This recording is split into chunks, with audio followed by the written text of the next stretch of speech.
유럽 HS 팀 중에 저희밖에 안 남았는데 그래도 한 끝까지 살아남아서 유럽을 자랑스럽게 하고 싶어요. They have the targets they need in their eyes. The triple kill for Forgiven, and it looks like H2K will seal the deal.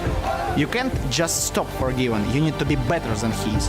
Albus NoX from the CIS, from the LCL. They are doing what no wildcard team has done before. If you focus on not losing, you will not win. Because winners are trying to win. We won't stop.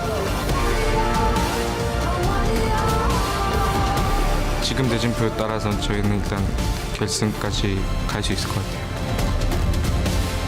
It's not enough for us, we want more.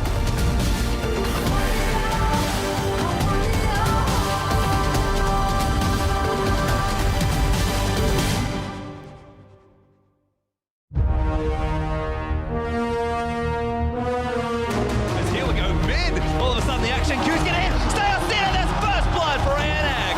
The steal away. Yanko Shakir's a absolutely massive Elder Drake. He's getting extended. They did it. Oh my god, they did it. The triple kill for Forgiven, and it looks like H2K will seal the deal.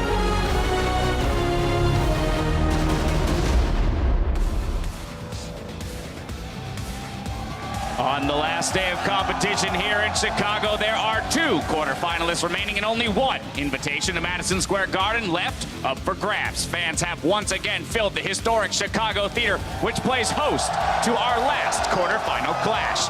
As you can see here, fans are out in force for both of these teams, the last 2 remaining not Korean in the tournament. And here, moments ago, Albus NoX Luna loaded up into the venue. They'll face last LCS team standing. H2K coming in with high expectations after a perfect 4-0 in the second week of groups. Hello, everyone. I'm James Dash Patterson, joined today by Alberto. There it is. Just day 4 there it all goes. Don't even bother with us. Alberto Crumbs, Rangipo, Sam Kobe, Harvin Kensler, and Martin DeFicio Lunga. Gentlemen, day 4. It's been a long week, lots of games, but how are we doing here on a Sunday afternoon? Ecstatic. I think this is going to be a really interesting matchup. These teams play with fire, and I love watching them clash. I love your little sneaking the fire in there. Hope we do see some Brand. You know, a lot of high damage supports coming from Lecrit, and he's definitely a fan favorite. It's probably going to be banned. I think H2K is going to come well prepared here, and honestly, they will be the favorites tonight. Well, then we get Wildfire Zyra in its Fair place. enough. All right, well, let's send it to the stage to introduce the teams competing here tonight. Thank you very much, Dash. 3 days of League of Legends history has been added to the world-famous Chicago Theater. And tonight, a 4th, as we find out which one of the 2 remaining quarterfinalists will move on to New York City and continue their fight for the Summoners Cup. Now, let's meet the teams battling for tonight's competition. From the League of Legends Continental League, Albus NoX Luna.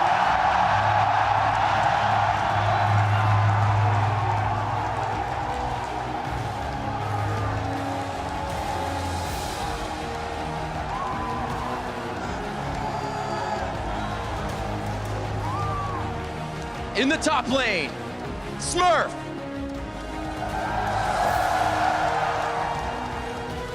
Jungling, PvP Stejos.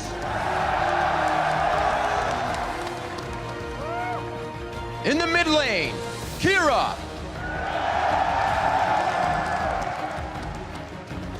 At AD carry, a miracle. At support, Licrit.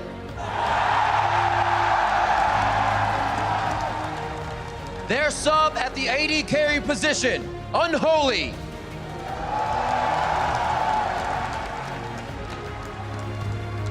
And their coach, Ansva.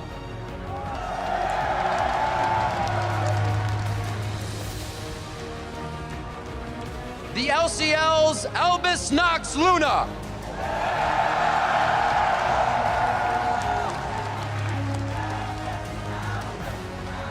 Their opponents in this quarterfinal matchup, from the European LCS, H2K.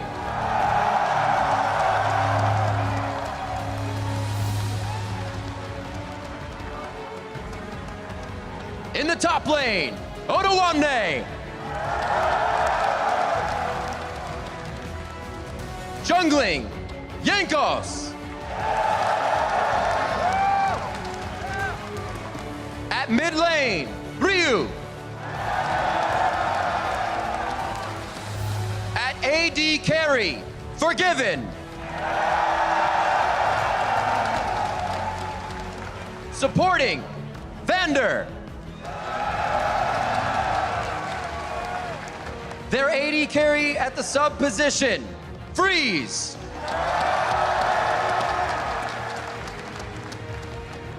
And their coach, Brawley.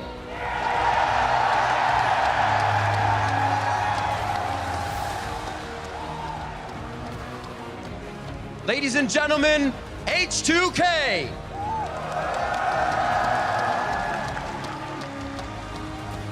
Gentlemen, please take your positions. And there they are, as mentioned earlier, the last two teams not Korean in this tournament. One will be moving on to represent, in a sense, the rest of the world against the domination that has come out of the Korean region. So let's start with the state of the World's 2016 tournament bracket. Samsung Galaxy, SK Telecom T1, and ROX Tigers have all secured their spots in the semifinal. ROX has won the coin toss, which means they have side selection for games 1, 3, and 5, while SKT has side selection for games 2 and 4. Yesterday, ROX knocked out China's #1 seed in EDG in 4 games. What were our big takeaways from that series, gentlemen? Definitely focusing on the jungle for that series. I mean, Peanut versus Clearlove, and not only Peanut versus Clearlove, but also the way the entire team works around the jungle.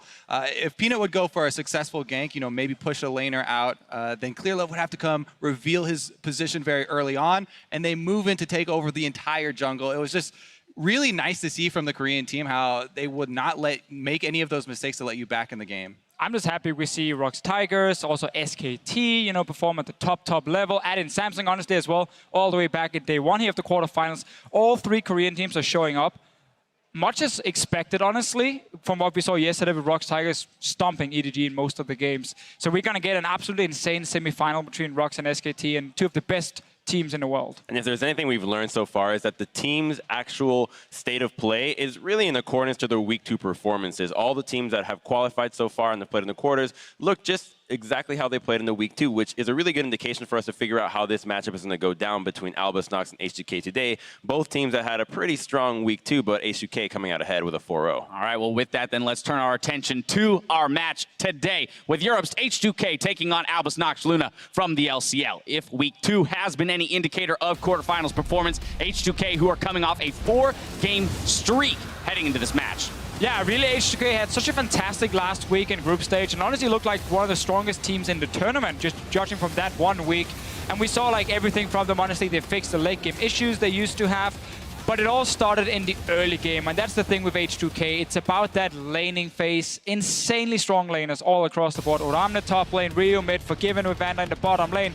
And just look at this graph here. Especially pay attention to the AD carry position where Forgiven has such a big advantage in terms of CS difference at 10 minutes. Yeah, that's the one that's going to jump out to everybody. And one of the big things is that, you know, Caitlyn has become such a big part of bullying in the bottom lane, and one of Forgiven's main champions played it 5 out of the 7 games for them. Definitely going to be a necessary ban, but even with that ban, it's going to be hard to retake control of the bottom lane for ANX. And the bottom lane is so important now with the addition of the extra gold for first turret. You just constantly pressure with something like Caitlyn, and eventually you get that objective to snowball past her weak mid game. And I feel like in this matchup, we obviously going to look at the bottom quite a bit. A lot of attention there, Liquid and Forgiven, but we have to give credit to the solo laners from H2K. Ryu and Oramne have stepped up so much, particularly Ryu for me, coming in as a kind of mid laner in EU LCS, and now had that amazing run, just doing so well into the likes of the Rise. Just really impressive. One of the first Rise that I've actually seen use the ultimate efficiently, and Oramne just being such an outstanding top laner, receiving credit from international superstar top laners as well. Yeah, exactly. And we see so many different picks also being used now. You know, we saw the Rise from Ryu. We've seen his Syndra already. It's fantastic as well. Top lane, Rumble, Kennen, Jace even from Oramne. There's so many different picks you got to look for. And that's why pick and banning against H2K is going to be hard, because you can't just ban like all the AD carries, because then everyone else gets the comfort picks. All right, well, while H2K appear to be the favorites coming into the quarterfinals, we heard from Licrit himself that being an underdog does not mean being a loser.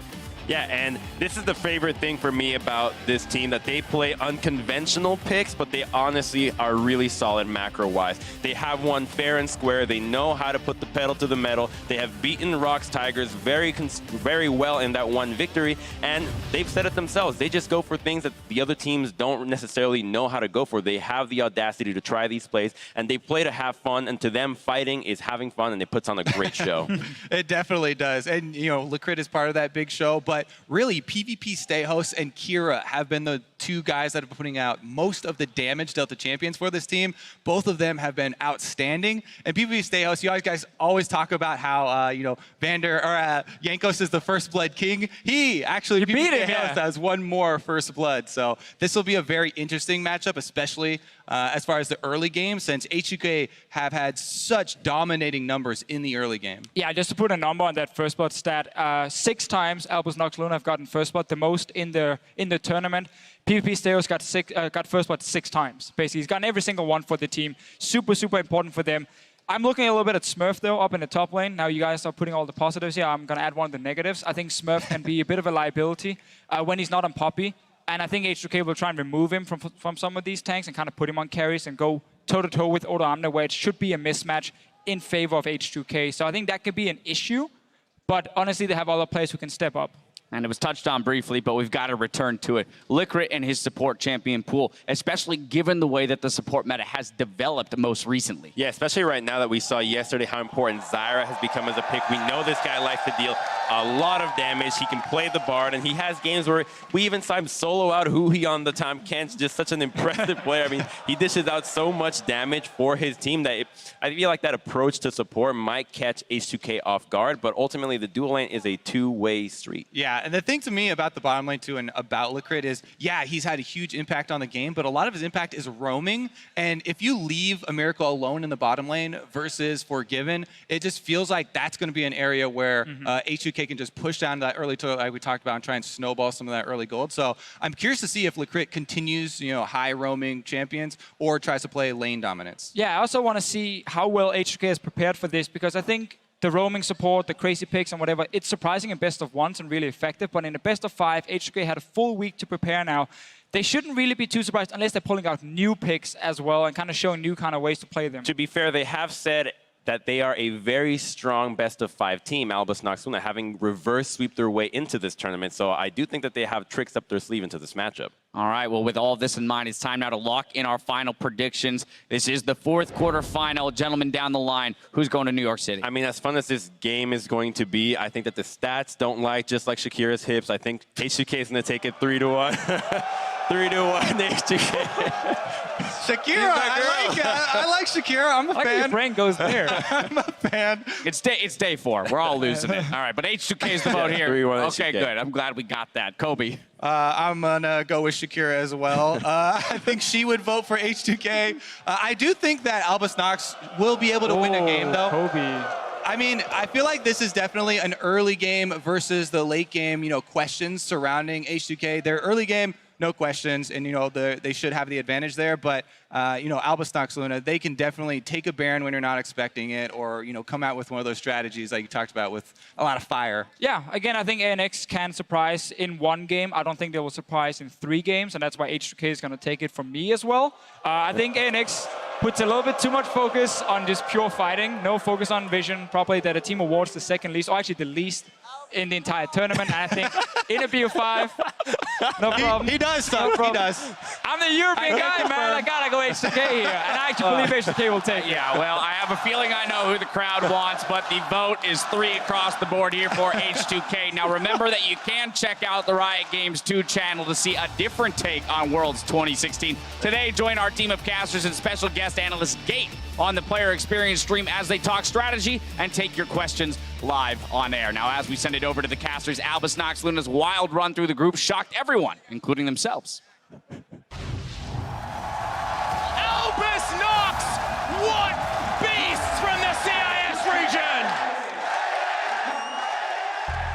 Did I expect that we can be that good? Deep in my heart, I did. But no one would ever predict that it's gonna be like this. But it's happening.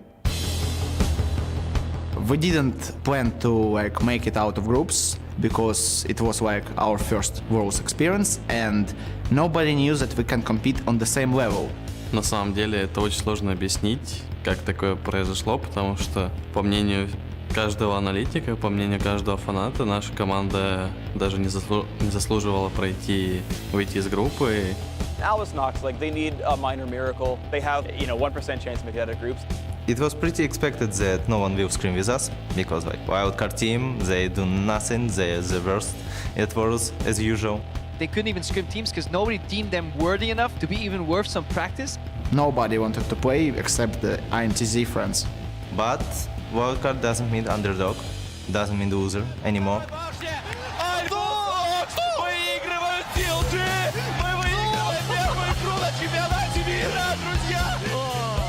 At first week after the game versus COG, H2K asked us for scrim and we screamed before game with G2. That's why we won so fast, because we screamed versus European team, we were ready for Europe. If anybody under-prepared for Albus NoX coming into week 1, that's not going to be the case looking forward. People started booking scrims with us and yes, we knew that we can compete and it made us stronger. Liquid go! He's invulnerable! He's gonna get taken. Oh my god! Oh my god, they did it! The Rox Tigers game, well, it was like, I don't know, I think it was our best game ever. This is history we're witnessing. These guys were not supposed to do this well. I think we literally surprised the world, but at first we surprised ourselves. Для нас очень приятно, что мы удивили всех игроков, которые нас поддерживали, наших фанатов, потому что мы приехали сюда как команда, которую все ставили на 0-6, а мы оказались 4-2 и выиграли одну из самых сильнейших команд в мире, и, безусловно, это очень приятное чувство. I think the reason of success that we have no nerves and that we just show our best play. If Underdog starting to win, everyone will cheer for them, because, oh my god, 10% or maybe low happen and they win. Oh my god, it's pretty cool. It's really cool to be the greatest upset in the league history, but we want to be not remembered by like that. It's not enough. We will try to make our journey as long as it possible. After we reach some point, we always make a new one. As example, we get to the wildcards. Okay, now we need to win them. Okay, we got to Worlds. Let's try to make a victory. Okay, we could make a victory. Let's try to make it out of groups. We did it. Now we okay, guys, let's do our best in the quarterfinals. Next step until we become the best. But can we? We gonna find it in Chicago. Well, surprise the world is correct for this team. Hello, everyone.